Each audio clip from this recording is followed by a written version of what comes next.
All right, metalheads, line up. This is going to be a good show. If you've joined us at all for 2 hours to midnight on Saturday nights, this will blow up your skirt. It is a Testament, co-headlining with Creator, little Bay Area thrash, little Canadian legends, special guest Possessed, who I don't think have gone out in a long time. It's all going to go down Tuesday, October 1st at the world-famous Agora. You can go to axs.com for the details. Maybe I'll see you there. Testament, Creator, Possessed. It's a hat trick.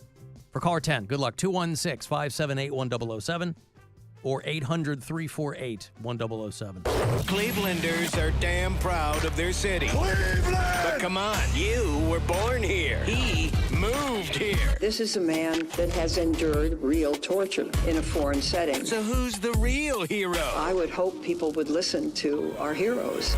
Alan Cox. On 100.7 WMMS.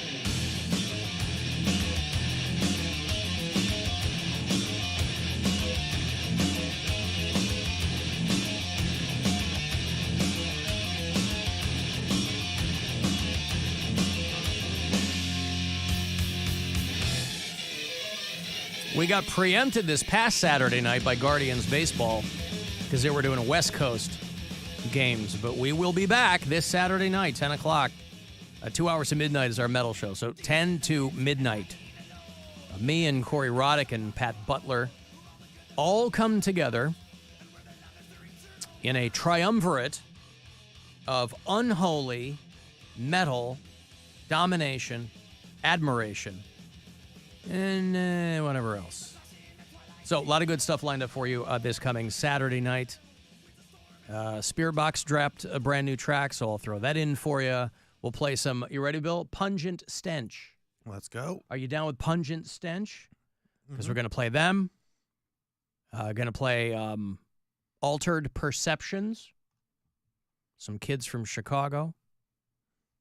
Crown Magnetar, a band that puts its knee on your neck and never lets up.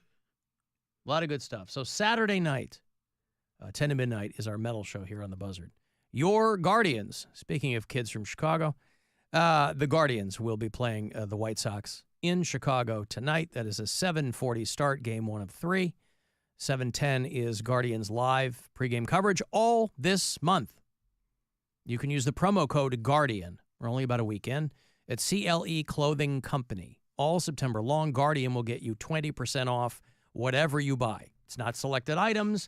There's not a maximum number of times you can use it every month. Whatever that promo code is, whatever you want to get, whether it's something with the word Cleveland on it or MMS merch, it'll all be there for you. Just use Guardian this month for 20% off. And then Sunday, we get back to the Cox Out pregames. When the Browns are on the road, that's when we all get to hang out. With Bud Light, I will meet you at the Parma Tavern this Sunday from noon to 2. This season, we're doing the Bud Light Football Face-Off Tournament, which means you could get to Vegas and possibly New Orleans for the big game. You know what that big game is, Bill? It's the biggest football game of the year. Oh. And it happens. Man United. It happens. Not footy. Oh, not footy. American football. Gotcha. So our first Cox Out pregame is going to be Sunday, noon to 2, Parma Tavern. Be there, or if you're not, you won't be there. But I'd sure like to see you. Nobody deserves, sexual assault by any means. But I like any message that begins with a qualifier that nobody deserves sexual assault. That is a good start. Yeah. I don't care if you're on the phone with somebody. I don't care if you're having a one-on-one conversation with somebody. When you preface anything with, nobody deserves sexual assault, it's a good start. Just don't follow it up with a but. Hey, Alan. Nobody deserves, sexual assault by any means. But I also... Bill, where's this going? Hey, Alan. Taking one for the team. Nobody I don't know. deserves, It's bad. sexual assault by any means. But I also don't know when it became so accepted to blatantly gold dig and almost, brag about it and be proud about it. It's really gross. Everything's gross. I can't Everything really is take it anymore. gross. Take it easy. Okay, so he's talking about two different things here. When did it become so socially acceptable to secure your bag? But that's not what this is. Yeah, I mean, this is a Jane Doe. This isn't yeah. someone bragging about anything. Right. Yeah, those strike me as two separate things. These are women who don't want their names out there. But listen, gold digging, by the way, just as a way of life, it's not a new development. I mean, there have been women for decades who have been doing stuff like that. It's just nobody's writing songs about it. It's less about the ladies and more about the dudes writing songs about it. And girls do too. Megan Thee Stallion and Saweetie, and man, anybody who's got a great rack and sweet cakes and is on stage, scantily clad, there's going to be a song in their set about getting their bag. And it's isn't that the American dream, just as in different lingo? I suppose Isn't that what so. everybody's trying to do? The American dream.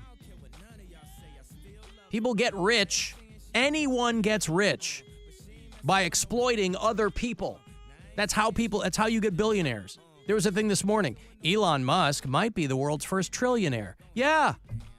Exploiting other people is how you get that wealthy.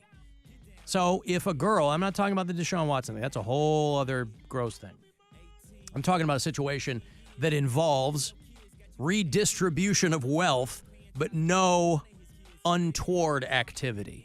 No sexual assault, nothing like that. I'm talking clean, nonviolent, all-American redistribution of wealth for whatever reason, from his pocket to hers.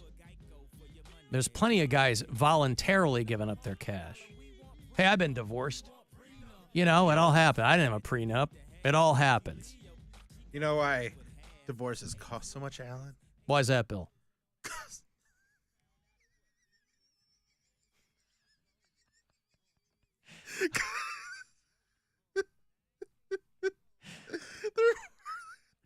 They're what?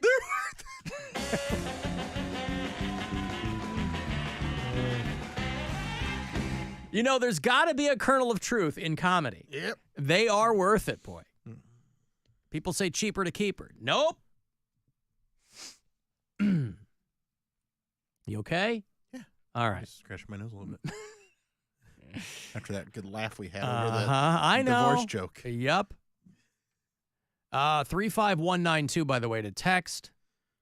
Alan, I'm an avid listener to Sports Talk, and the lawyer representing the females mentioned something a year or two ago, that he still has victims he's going to roll out intentionally throughout the next few years to keep his name in the public eye. I mean, listen, you can... Well, the Haslams are like, good. I would... Because anyone that's not mentioned in the original lawsuit could lead to a suspension, which gives the Haslams a chance to void the contract. But I would also think from the other end of this equation that these plaintiffs wouldn't necessarily take too kindly to just being rolled out every so often. I mean, they're looking for some kind of, if not remuneration, then some kind of justice. I don't know what form that takes in something like this. You can't un-assault someone. So I don't know. Here's a good text. Alan Cox, I want to poo-poo pee-pee and fart on your face. You ugly California surf boy looking homosexual. Eat my crap, douchebag. Can you guess what the postscript is? Can you hit the post on...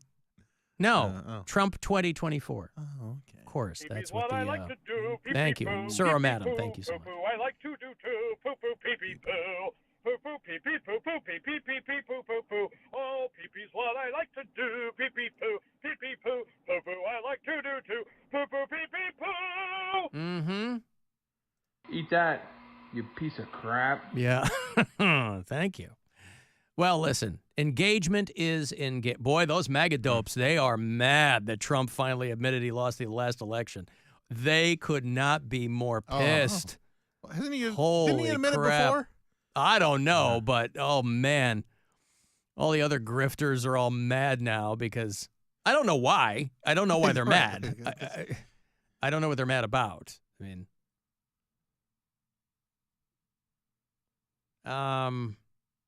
I mentioned before we got the news about James Earl Jones dying, I was briefly talking about Sergio Mendes dying. There was a great documentary on HBO about Sergio Mendes. And I know that's not exactly a contemporary piece of subject matter, but it is.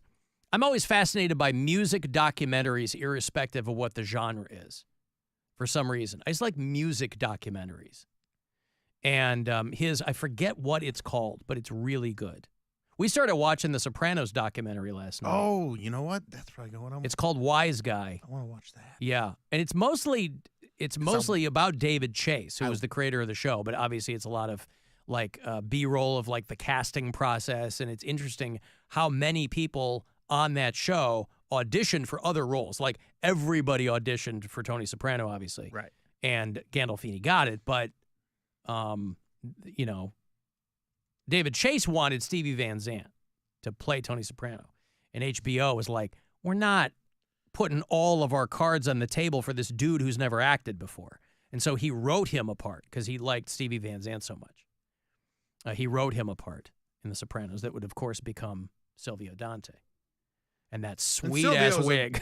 Silvio's a great character, too. It's a fantastic character, yeah. Because, and also, Silvio's so small, and Tony Soprano being like who he is. Like I like him as like a more imposing physical person, than like a little guy like Silvio. Yeah, like Silvio still has like a toughness to him, but it's little guy Joe Pesci type energy, not Tony Soprano. Like, hey, yeah. So it's called Wise Guy, and it's we only watched the first episode. I don't know how many there are. I don't think there's like 10 episodes, but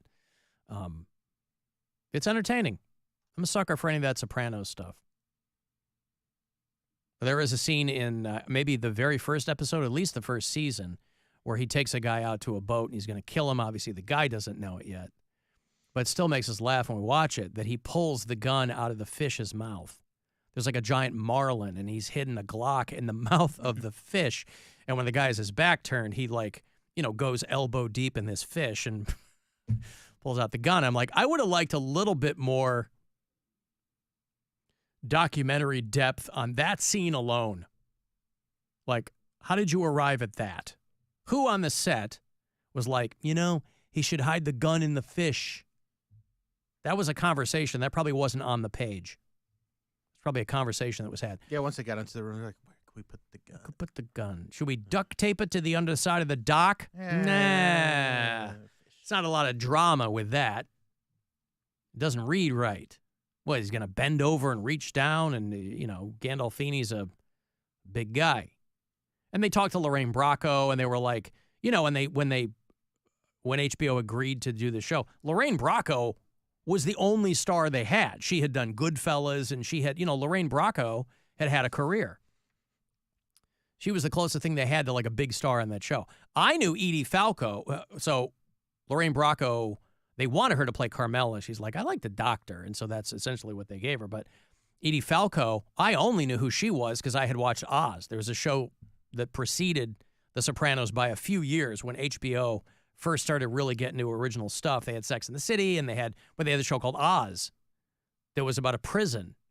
It was like J.K. Simmons was a Nazi, and like all these a ton of people came from that all show. these people that we know now, I remember from Oz. And Edie Falco was like the only other person I recognized in The Sopranos because she had been a prison guard on the show Oz.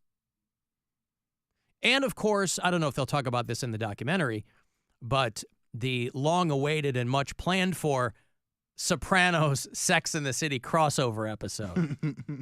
Unfortunately, that never happened. It's so hard, just tonally, and it's so hard to get everybody's schedules aligned. That's for the best that didn't happen. You think so? It would have been great. You know what? You're right. It should have happened. They could have pulled a Glock from Kim Cattrall's mouth and killed a guy. Man, I forgot how many. I never watched Oz, but like I've I saw episodes from here, like from time I to time. loved Oz. But so many. I forgot Dean Winters was on. Yeah, there. Dean Winters and his brother. They were both his Jonathan Winters. His brother from Dayton, Ohio. No, he played. His brother played a mentally challenged inmate. But Dean Winters is now the Allstate guy, not Allstate. Mayhem. Mayhem. That is Allstate? Yeah, At Allstate? I think so. Guess it's not working.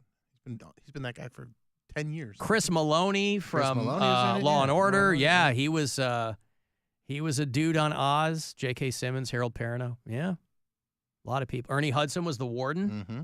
Great show. And I don't even know if it's on the HBO app still. I don't know if Oz is on there because there's a handful of shows that aren't on these apps. They took off, yeah. Yeah, I don't know why they don't have them on there. They get licensed by other platforms. I guess. Yeah. You can still watch The Shield over there, I think. The Shield's a FX show. I think that's. I'm sorry, not The Shield. The Wire. The Wire. Yeah. The Wire. No, The Shield's always on something weird. It's always on like Crackle or something. Crackle. Is that still around? I don't know. Oh. The Shield on Crackle. I was reading about how, for you single folks, hobby apps are pretty much leapfrogging dating apps. People have had it up to the proverbial here with dating apps because for a lot of people, and you know this if you're on them, there are a lot of kind of pop culture and political minefields now that you have to traverse on dating apps. And the algorithm sometimes feels like it's working against you, right? So you're not necessarily seeing things you want to see. You're seeing things the algorithm wants you to see.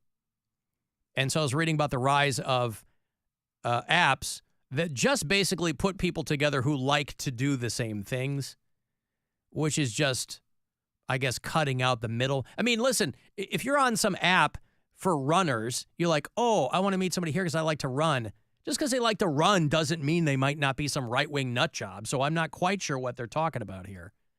They're like, yeah, people want to avoid the politics on dating apps, so now they're going on hobby apps. Yeah, okay, well, that's not necessarily cutting anything out. I really like going to the movies. Oh, yeah? What's your favorite movie? Birth of a Nation. I don't think we're going to go to the movies. So something to think about. Like they listed the male hobbies that are the least attractive to women. There was a whole big graphic a couple of weeks ago where they surveyed all these women and then they ranked the most and least attractive hobbies that a guy would have. Gambling was way low, as you might suspect. Gambling and porn were way low. I just like that they listed porn as a hobby. What's your favorite hobby? Pornography. Like producing it or watching it just like or to see what? if the stepmom gets unstuck. You know, this girl's under a table and I want to know what happens to her. And it's all the bearded, manly stuff, obviously, that is the most, those kinds of hobbies are the most attractive. Because as we get ever closer to societal collapse, your boyfriend's porn addiction is not going to help you out when the zombies come. The number one most attractive hobby to women, according to this infographic, reading. Bill, you are out. What about audiobooks? What if I listen to all my books? What if I'm reading with my ears? Foreign languages. What woman doesn't love a guy that listens? That's true. Mm-hmm. Yeah. Foreign languages. Playing an instrument. That ties in with porn if you've seen certain kinds over there. Cooking, woodworking, gardening, astronomy, not astrology. One is real, one is not. Blacksmithing. Now, if you're, there are a lot of guys out there who know how to do this kind of stuff, right? They're making knives and they're hammering their plowshares into swords and they're out there smithing their life away. So you're going to get really good marks if those are the kind of hobbies that you fall into, you know, because it shows that you're a well-rounded individual. What do you like to do?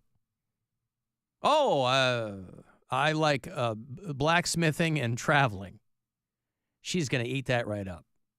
Now, it starts to fall off considerably when they get to comic books and cosplay.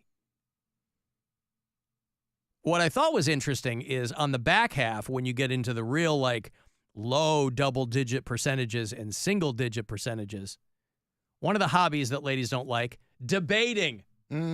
So if you're, let's say you went to college on a debate scholarship and you've got the skills, those aren't easily transferable skills in the real world. Drinking is not popular. If your hobby is drinking. Again, these are all listed as hobbies. And listen, I'm probably not telling you anything you don't already know. If a guy is talking your ear off about crypto, you can't run away fast enough. Cigars, or if their hobby is arguing online. That's another good one, too. So just things that take some skill, guys. Keep it to that kind of stuff, right? Perhaps you paint. That's your hobby. Doesn't have to be your lifelong vocation. You like to paint or read. It's amazing how far that. What do you like to do for fun? Oh, I like to read. Oh, I like to feed my brain. Oh, why? What are your hobbies? Crypto and porn. Oh, arguing online much? Or combine them. You go, I'll tell you what, I love reading foreign cookbooks. That's what I like. You give me another language, I'll fire it up. I'll make you a duck à l'orange to blow your panties off. I got a break.